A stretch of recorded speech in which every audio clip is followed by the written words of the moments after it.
HDFC bank వారు తమ ఖాతాదారులతో సమావేశం నిర్వహించారు. గుంటూరులో నిర్వహించిన ఈ సమావేశంలో ముఖ్య అతిథిగా HDFC bank regional head CH Pavan Kumar, zonal head Muni Srikanth Reddy పాల్గొన్నారు. తమ ఖాతాదారులకు హెచ్డిఎఫ్సి సంపదకు సంబంధించిన స్కీమ్ వివరాలని అందజేయడం జరిగింది. గత 25 సంవత్సరాలుగా హెచ్డిఎఫ్సి బ్యాంక్ దేశ విదేశాలలో అతిపెద్ద బ్యాంకుగా అభివృద్ధి చెందిందని తెలిపారు.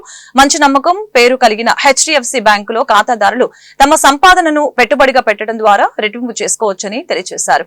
అనంతరం హెచ్డిఎఫ్సి బ్యాంకు కస్టమర్లు మాట్లాడుతూ తమకు మంచి నమ్మకం కలిగిన బ్యాంకు హెచ్డిఎఫ్సి బ్యాంక్ అని చెప్పారు. హెచ్డిఎఫ్సి బ్యాంకులో గత కొన్ని సంవత్సరాలుగా తమ సంపాదన పెట్టుబడిగా పెట్టి లాభాలు గడించామని చెప్పారు. ఇలాంటి సమావేశాలు కస్టమర్లకు ఎంతగానో ఉపయోగపడతాయని ఆశాభావం వ్యక్తం చేశారు.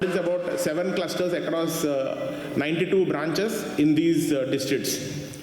So along with me, we have our marketing team, we have our assets team, we have our mutual fund team, our wealth team, Mr. Premu Phillips. నేను హెచ్డిఎఫ్సి కస్టమర్ని. హెచ్డిఎఫ్సి వెల్త్ గురించి తెలుసుకోవడానికి వచ్చాము. చాలా ఇన్ఫర్మేటివ్గా ఉంది. ఫ్యూచర్లో ఇలాంటి ప్రోగ్రామ్స్ చేస్తే ఇంకా దాని గురించి తెలుసుకోవడానికి, ఇన్వెస్ట్మెంట్ గురించి తెలుసుకోవడానికి చాలా ఉపయోగకరంగా ఉంది.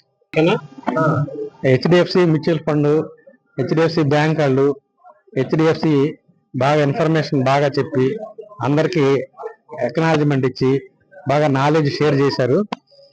నేను మ్యూచువల్ ఫండ్స్లో కూడా చాలా ఇన్వెస్ట్మెంట్ చేశాను. నా షేర్లు కూడా మ్యూచువల్ ఫండ్స్లో బాగా పెరుగుతూ ఉన్నాయి. I'm fully satisfied. మరి ఖాతాదారులతో గుంటూరు ఐటీసీ హోటల్లో సమావేశం ఏర్పాటు చేశారు.